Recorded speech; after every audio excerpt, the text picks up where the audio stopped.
this is how you do a safety bar back squat. And everything that you do for a back squat holds true with the safety bar.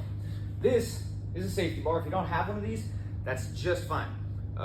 For this, I would substitute probably a front squat, because what the safety bar does, it places the weight in front of you. It's got this camber where when you're holding it here, the weight comes forward and it sits on the front. Now with this, it's gonna be more taxing for most people through the core, through the back, and holding good position than it is gonna be for the legs.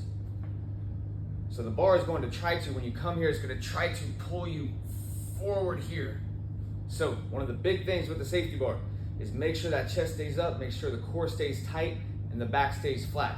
As far as your foot position, this is gonna vary between people.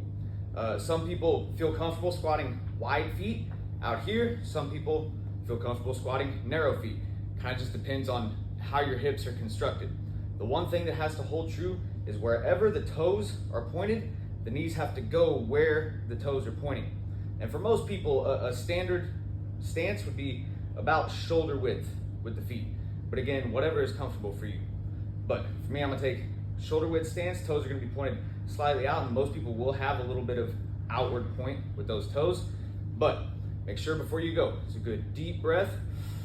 You kind of hold the breath through the transition, through the drive from down to up, and breathe out on the way up. Make sure you're breathing on each rep. Don't hold the breath through the whole set.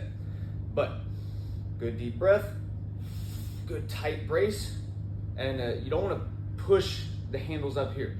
That takes, the bar here takes the weight and kind of puts it backwards a little bit. So it gets easier if you push the handles up here. You don't really have to do much with the hands. The bar will sit there for you, but you can hang on a little bit here without pulling up or down too much. So good deep breath, good brace here through the abs, through the sides, through the back. Hips will go back a little bit, but from there straight down into the hole. Knees will go right where the toes are pointing.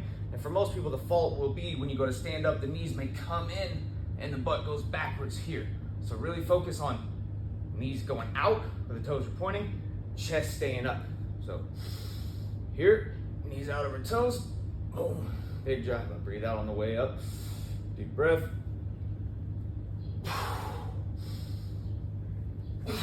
And it's good to catch a little bit of bounce through the transition, as long as it's not gonna make you lose position. You don't wanna go so fast that you cave here. Make sure you hold tight, but it's okay to use that natural stretch reflex of the body. That little bit of boom to have a good athletic squat and a good fast drive up. Like I said, if you don't have a safety bar, it's fine. I would probably first, if you can, substitute front squats with the bar, holding the barbell in the front. From there, if you can't do that, just do a regular barbell back squat. But that is our safety bar squat.